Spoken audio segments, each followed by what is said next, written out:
معزز خواتین و حضرات اور عزیز طلبہ، السلام علیکم۔ او لیولز 3247 کے ایک نئے موضوع کے ساتھ میں فیض الدین احمد حاضر خدمت ہوں۔ آپ کو معلوم ہے کہ او لیولز 3247 پیپر 2 میں جو نیا نصاب ہے اس میں اقبال کی غزلیات کو موضوع بنایا گیا ہے۔ اس سے قبل اقبال کی نظم طلوع اسلام نصاب کا حصہ رہی، لیکن 2025 میں جو امتحان ہوگا اس میں اقبال کی 2 غزلیں نصاب میں شامل کی گئی ہیں۔ اس سلسلے میں ہمیشہ کی طرح 4 ویڈیوز میں مختلف موضوعات کو مکمل طور پر آپ کے سامنے پیش کرنے کی کوشش کرتا ہوں تنقیدی جائزے کے حوالے سے۔ تو اقبال کی پہلی ویڈیو میں بھی آپ نے دونوں غزلوں کے مختلف تنقیدی نکات کو ضرور سنا ہوگا، دیکھا ہوگا اور اس سے فائدہ اٹھایا ہوگا۔ آج اس سلسلے کی دوسری ویڈیو آپ کے سامنے پیش کی جا رہی ہے اور مزید 5 نکات، اس سے پہلے 5 نکات آپ کے سامنے پیش کیے جا چکے ہیں، مزید 5 نکات آپ کے سامنے 5 نئے پہلوؤں کو، 5 نئی باتوں کو آپ کے سامنے جو ہے اقبال کی دونوں غزلوں کی روشنی میں پیش کی جائیں گی۔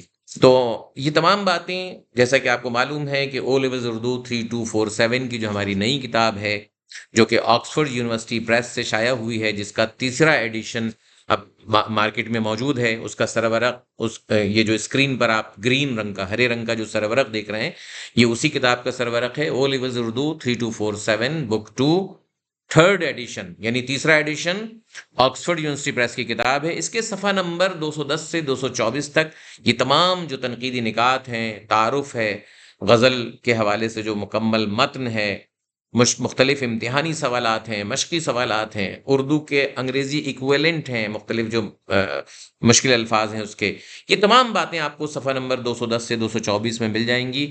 پہلے تو ضروری ہے کہ بچوں کے سامنے یہ صفحات رکھے جائیں، اس کا مطالعہ کروایا جائے، تاکہ آپ جب ان نکات کو ویڈیوز میں دیکھیں تو آسانی سے ان کو سمجھ بھی سکیں اور اپنے امتحان کے لیے فائدہ مند بنا سکیں۔ تو آئیے جناب، یہ جو دونوں غزلیں ہیں اس سے پہلے آپ کے سامنے پیش کی جا چکی تھیں، میں نے آپ کو پہلی ویڈیو میں سے ریڈنگ کر کے بھی دکھایا۔ پہلی غزل یہ ہے آپ کے سامنے، یہ جو 7 اشعار ہیں پہلی غزل کے، یہ نصاب میں شامل ہیں، اور دوسری غزل کے یہ جو 6 اشعار آپ کے سامنے اسکرین پر اس وقت ہیں، یہ نصاب میں شامل ہے۔ اس کی ریڈنگ یعنی بلند خوانی بھی پہلی ویڈیو میں کر چکا ہوں، لہٰذا وقت کو بچاتے ہوئے میں آگے بڑھتا ہوں، اور آج جن نکات کو ہم آپ کے سامنے پیش کریں گے اس سے پہلے ضروری ہے کہ یہ 5 نکات جو اس وقت آپ کے سامنے اسکرین پر ہیں، یہ 5 نکات آپ نے اس سے پہلے ویڈیوز کی شکل میں دیکھ لیے ہوں گے، یہ بتانا ضروری ہے۔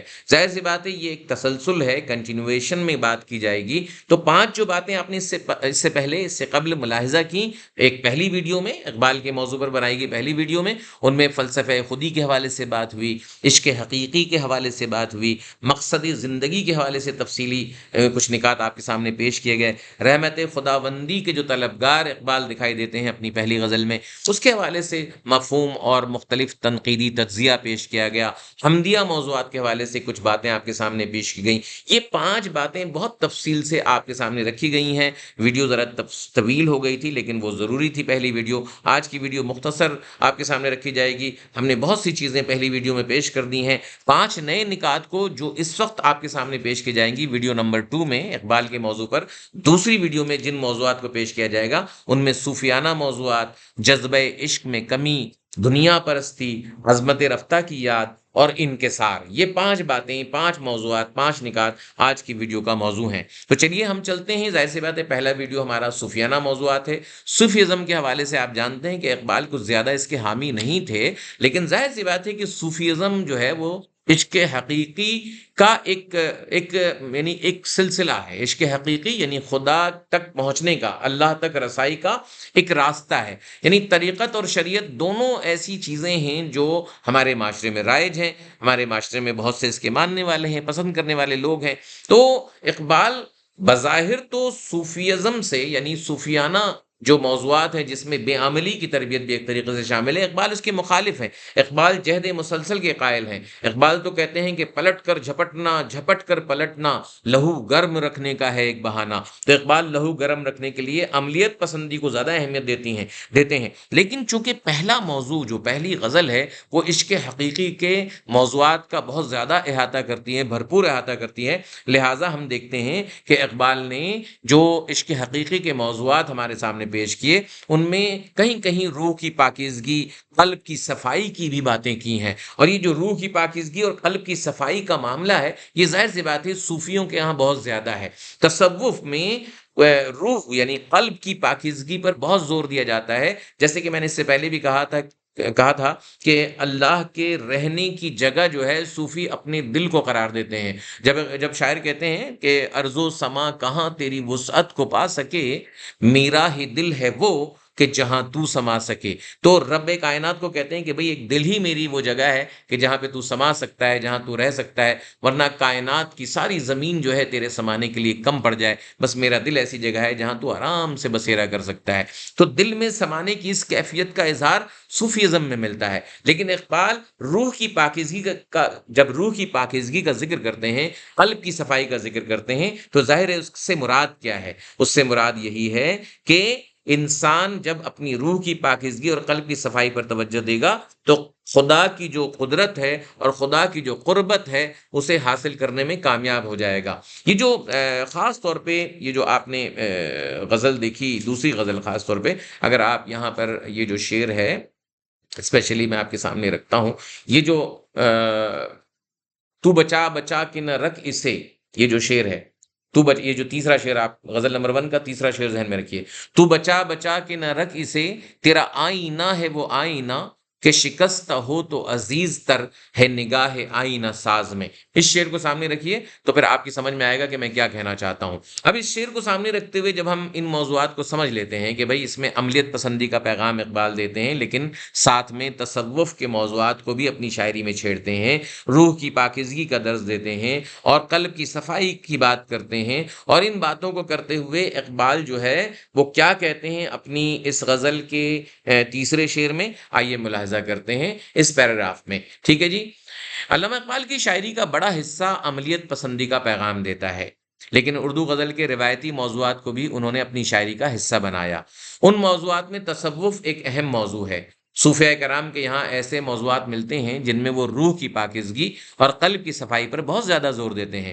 ان کا خیال ہے کہ انسان کا دل ہی وہ مقام ہے جہاں خدا جیسی عظیم ہستی سما سکتی ہے۔ وہ جو میں نے شعر کی مثال دی تھی کہ ارض و سما کہاں تیری وسعت کو پا سکے، میرا ہی دل ہے وہ کہ جہاں تو سما سکے، تو یہ کیا ہے؟ اقبال جو قلب کی صفائی پر زور دیتے ہیں وہ پیش نظر ان کے یہی بات ہے کہ انسان کا دل ہی وہ مقام ہے جہاں خدا جیسی عظیم ہستی سما سکتی ہے۔ اسی لیے صوفیہ کا کہنا ہے کہ انسان کے دل کو ایک ایسے آئینے کی طرح ہونا چاہیے، ایسے آئینے یعنی شفاف مرر کی طرح، ایسے آئینے کی طرح ہونا چاہیے جس میں خدا کی جھلک کو دیکھا جا سکے۔ اسی لیے صوفی شاعر عام طور پر دل کو آئینے کے استعارے کے طور پر استعمال کرتے ہیں۔ میٹافورکلی جب دل کا ذکر کرتے ہیں تو دراصل وہ یہ بتانا چاہتے ہیں کہ اس میں خدا کا عکس موجود ہے، خدا کا ریفلیکشن موجود ہے۔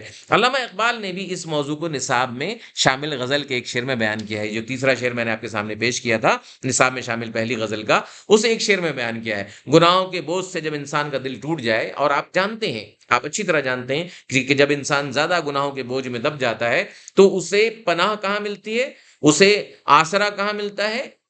یعنی جب وہ گڑ گڑاتا ہے، روتا ہے، اپنے گناہوں کے بعد آنسو بہاتا ہے، معافیاں مانگتا ہے، تو ظاہر سے بات ہے رب کے قریب ہو جاتا ہے۔ اور یہ حدیثیں بہت موجود ہیں کہ رات کے آخری پہر میں اٹھ کے اپنے گناہوں کے لیے آنسو بہاؤ تو رب تمہارے قریب آ جائے گا، تمہارے گناہوں کو درگزر کرے گا، معاف کرے گا۔ تو علامہ اقبال نے بھی اس موضوع کو نصاب میں شامل کیا۔ حالانکہ یہ صوفیوں کا موضوع ہے، لیکن ظاہر سی بات ہے کہ اس میں کوئی ایسی بات نہیں ہے کہ اس میں بے عملی کی بات کی جا رہی ہو، بلکہ اس میں کیا ہے؟ اس میں عملی طور پر انسان کو اپنے گناہوں کے بوجھ سے دبنے کے بعد یہ سبق دیا جا رہا ہے کہ جب غمزدہ دل کے ساتھ نگاہ آئینہ ساز یعنی خدا سے وہ لو لگانے کی کوشش کرے گا، خدا کے سامنے سجدہ کرے گا، خدا کے سامنے عاجزی سے آنسو بہائے گا، پرسوز دل کے ساتھ خدا کو عزیز تر رکھے گا، تو پھر اللہ بھی اس کے قریب ہو جائے گا۔ اور یہ موضوع صوفیانہ موضوع ہے۔ اقبال نے اس موضوع کو اپنی اس غزل کے تیسرے شعر میں، پہلی غزل کے تیسرے شعر میں بیان کیا کہ گناہوں کے بوجھ سے جب انسان کا دل ٹوٹ جائے تو اس کے نتیجے میں وہ پہلے سے زیادہ غمزدہ ہو کر نگاہ آئینہ ساز یعنی خدا سے لو لگائے گا، اور ایسا پرسوز ایسے پرسوز انداز میں خدا کو اپنا عزیز سمجھے گا کہ خدا بھی اس کے قریب ہو جائے گا۔ اسی لیے شاعر اس شعر میں کیا کہتے ہیں کہ تو بچا بچا کے نہ رکھ اسے، تیرا آئینہ ہے وہ آئینہ۔ اب یہاں میٹافوریکلی آئینہ کیا ہے؟ دل کی بات کر رہے ہیں، دل، سوز بھرا دل، غم سے بھرا ہوا دل، تو تیرا آئینہ ہے وہ آئینہ، تو بچا بچا کے نہ رکھ اسے، تیرا آئینہ ہے وہ آئینہ، کہ شکستہ ہو تو عزیز تر، یعنی جب یہ دکھی ہوگا، غمزدہ ہوگا، شکستہ ہو یعنی جب یہ دکھی ہو، غمزدہ ہو، تو پھر کیا ہوگا کہ شکستہ ہو تو عزیز تر ہے تیری نگاہ، ہے تیری نگاہ کیا کہہ رہے ہیں کہ شکستہ ہو تو عزیز تر ہے نگاہ آئینہ ساز میں، ہے نگاہ آئینہ ساز میں۔ اب دیکھیں یہ نگاہ آئینہ ساز سے کیا مراد ہے؟ ظاہر سی بات ہے، نگاہ آئینہ ساز سے مراد یہ ہے کہ جب تو غمزدہ ہو کر بوجھل دل کے ساتھ، ٹوٹے ہوئے دل کے ساتھ نگاہ آئینہ ساز یعنی خدا کے سامنے گڑ گڑائے گا، معافی مانگے گا، تو پھر پرسوز جو دل ہے خدا کا وہ، اور اس کو تو جب عزیز سمجھے گا تو تیری پرسوز حالت کو دیکھ کر، تیری غمگین حالت کو دیکھ کر خدا سے تو قریب ہو جائے گا۔ صوفیانہ خیالات کے ان باتوں کو بھی عشق حقیقی کے موضوعات کا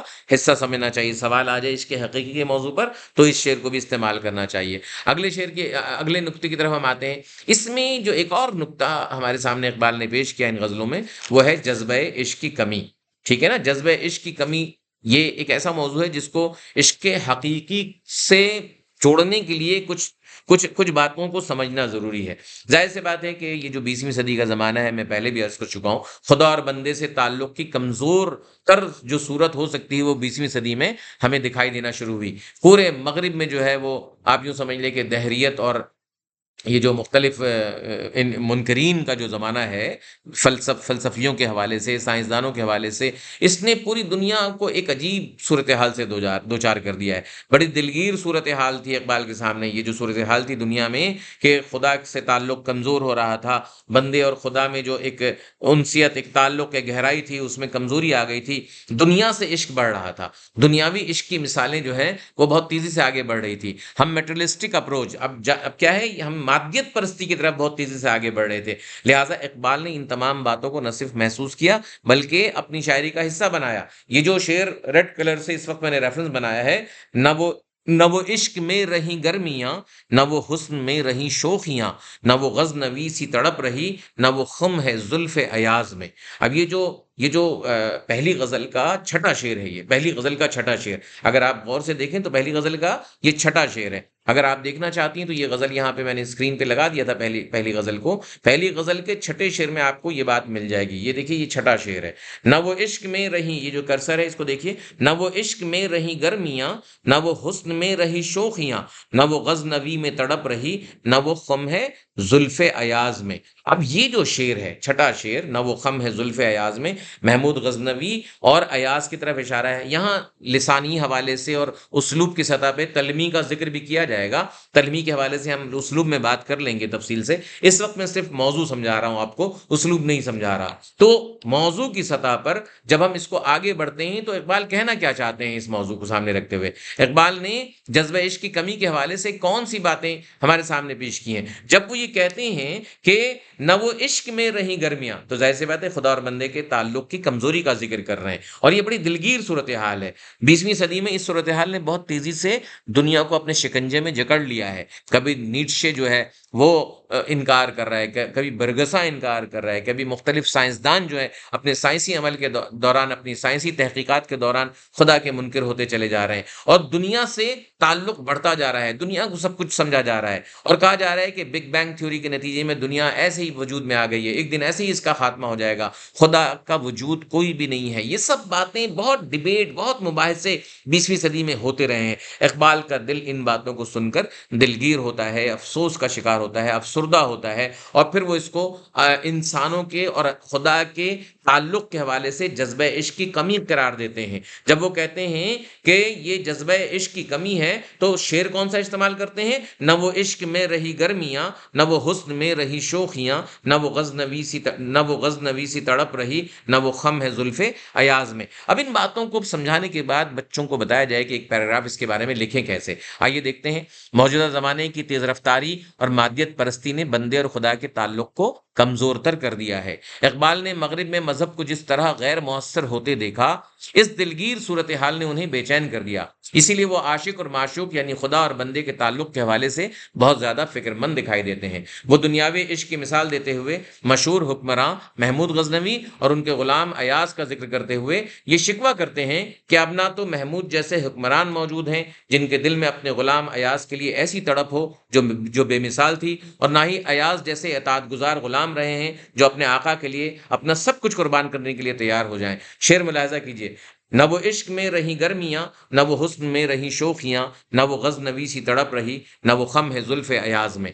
یہاں پر ایاز اور محمود کی مثال دیتے ہوئے جو اطاعت اور فرمانبرداری کی مثال ہے دنیا میں، مسلمانوں کو اور انسانوں کو یہ مشورہ دیا اقبال نے کہ اپنے رب سے بھی اسی طرح سے تابعداری اور اطاعت کا تعلق قائم کیجیے جیسا کہ محمود اور ایاز کا تعلق تھا، اور اس جذبہ عشق کو پھر سے کیا کیجیے، پھر سے جو ہے وہ بلند و بالا اور بہت زیادہ جو ہے وہ گہرا کیجیے، اور مادیت پرستی کے چکر میں اپنے رب سے تعلق کو کمزور نہ ہونے دیجیے۔ اس کے بعد ایک اور مثال ان غزلوں میں ملتی ہے، وہ ہے دنیا پرستی کی مثال۔ اقبال جو مادی دولت ہے اس کی کشش ظاہر سی بات ہے لوگوں کو اپنی طرف کھینچتی ہیں، لیکن اقبال حق کی جستجو میں لگے ہوئے ہیں اور دنیا پرستی کو کچھ زیادہ اہمیت نہیں دے رہے ہیں۔ دنیا کو وہ عارضی دنیا سمجھتے ہیں، اور ظاہر سی بات ہے اس عارضی دنیا کی لذتوں سے تو بہت مزہ آتا ہے، بہت زیادہ انسان اس سے انجوائے کرتا ہے، لطف اندوز ہوتا ہے، مگر اقبال کیا سمجھا رہے ہیں؟ اقبال کہہ رہے ہیں کہ یہ جو دنیا پرستی ہے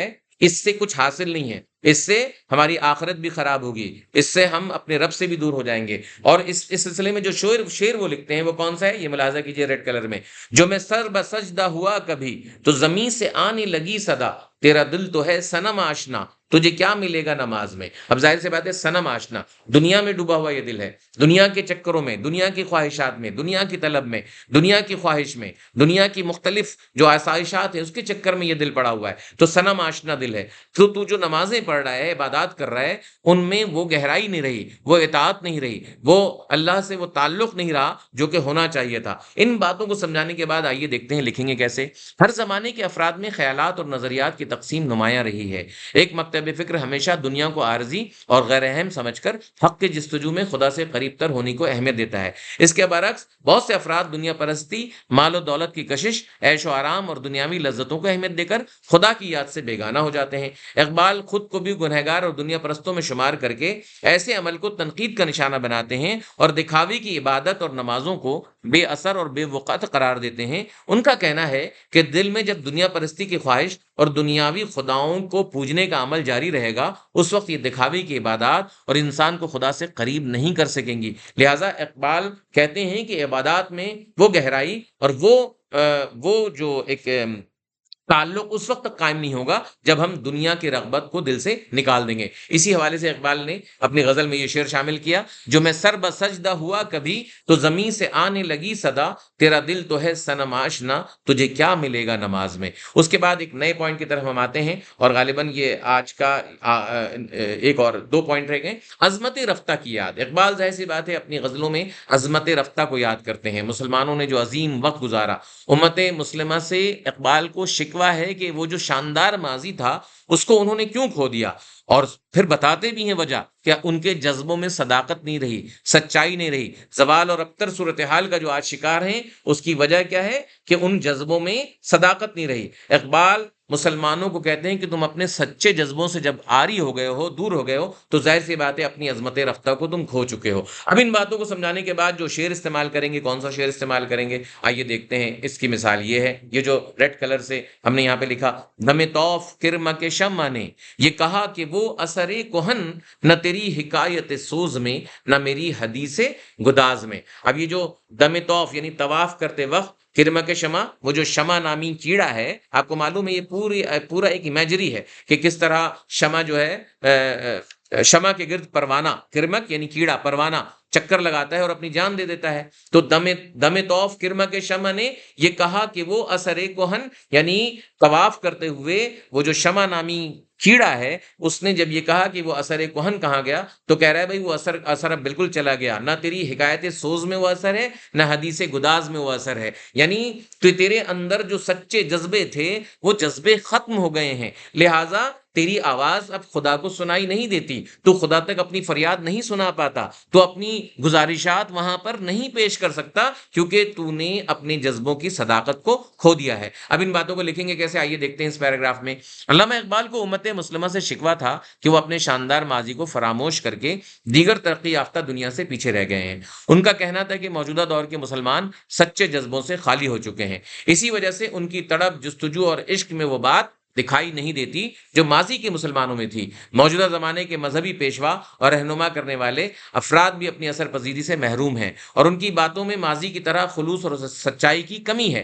اسی لیے علامہ اقبال شمع اور پروانی کے مکالمے کے ذریعے مسلمانوں کے زوال اور ابتر صورتحال کی جانب توجہ دلواتے ہوئے کہتے ہیں، کیا کہتے ہیں؟ دم طوف کرمک شمع نے یہ کہا کہ وہ اثر کوہن، نہ تیری حکایت سوز میں، نہ میری حدیث گداز میں۔ تو اب اس کے بعد یہ آخری نقطہ ہے جو آپ کے سامنے آج کی ویڈیو میں پیش کیا جا رہا ہے، اور وہ ہے انکسار۔ اقبال نے جتنی بھی شاعری کی اس میں انکسار کا دامن ہاتھ سے نہیں جانے دیا۔ انکسار، عاجزی، اللہ کے سامنے شکر گزار ہونا، خدا سے محبت کا اظہار کرنا، اس کی نعمتوں پر شکر ادا کرنا، اس کی نعمتوں کو جو ہے وہ اپنی زندگی کا مقصد سمجھنا، یہ وہ باتیں ہیں جو اقبال کے کلام میں جا بجا آپ کو دکھائی دیتی ہیں، ان غزلوں میں بھی دکھائی دیں گی۔ اور خاص طور پر یہ جو شعر آپ کے سامنے اس وقت جو ریڈ کلر سے اسکرین پر موجود ہے، مقام گفتگو کیا ہے اگر میں کیمیاگر ہوں، یہی سوز نفس ہے اور میری کیمیا کیا ہے۔ تو بالکل یہاں پہ عجز و انکساری کے ساتھ، آپ کو معلوم ہے کہ اقبال کو شہرت اس زمانے میں مل چکی تھی، ان کو فلاسفر سمجھا جا رہا تھا، ان کو بڑا دانشور سمجھا جا رہا تھا، لیکن وہ اپنے آپ کو کیا کہہ رہے ہیں کہ وہ کہہ رہے ہیں کہ بھائی اے رب، تیرے سامنے میری حیثیت کیا ہے، میرا مقام کیا ہے، میری پوزیشن کیا ہے، مجھے کوئی کیمیا گری وری نہیں آتی۔ اصل کیمیا گری تو یہ ہے کہ میرے اندر ایک درد مند دل، یعنی یہ جو سوز نفس ہے نا، اصل کیمیا گری کیا ہے کہ میرے اندر ایک سوز نفس پیدا ہو جائے، یعنی درد مند دل پیدا ہو جائے، اور میں اس قابل ہو سکوں کہ اپنے ہم وطنوں کے کام آ جاؤں۔ یہ لوگ جو راہ سے بھٹک رہے ہیں، یہ لوگ جو تجھ سے دوری اختیار کر رہے ہیں، اپنے رب کو جو ہے نہیں پہچان رہے ہیں، میں اس کی پہچان کروانے کا ذریعہ بن سکوں۔ تو یہ انکسار، یہ عاجزی اقبال کے کلام میں ہر جگہ نظر آتی ہے، اور آپ کو غزل کے اس شعر میں بھی دکھائی دے گی۔ ان باتوں کو آپ لکھیں گے کیسے، آئیے 4-5 جملے میں دیکھ لیتے ہیں، اور اس کے بعد آج کی اس ویڈیو کو ختم کریں گے۔ اسلوب کے بارے میں بعد میں گفتگو ہوگی۔ اب دیکھیے، ملاحظہ کیجئے، علامہ اقبال اپنی دونوں غزلوں میں انکسار پسند شاعر کے طور پر سامنے آتے ہیں۔ خدائے بزرگ و برتر کے حضور وہ خود کو حقیر، عاجز بندے کے طور پر پیش کرتے ہیں۔ ان کی یہ انکساری قاری کو بھی پسند آتی ہے۔ ان کا کہنا ہے کہ اگر میری شاعری سے لوگ متاثر ہو رہے ہیں تو اس میں میری کیمیا گری نہیں ہے، اصل کیمیا گری تو یہ ہے کہ خدا نے مجھے ایک دردمند دل عطا کیا ہے، جس کی وجہ سے میں اس قابل ہو سکا ہوں کہ اپنے ہم وطنوں میں شعور عام کر سکوں۔ اس جانب اشارہ کرتے ہوئے شاعر کا کہنا ہے کہ مقام گفتگو کیا ہے اگر میں کیمیاگر ہوں، یہی سوز نفس ہے اور میری کیمیا کیا ہے۔ یعنی اقبال اپنے آپ کو کچھ بھی نہیں سمجھتے، کہتے ہیں بس خدا کی طرف سے یہ آتا ہے کہ میں اپنے ہم وطنوں کے لیے، اپنے لوگوں کے لیے شاعری کے ذریعے ان کے دل میں کوئی احساس پیدا کر رہا ہوں۔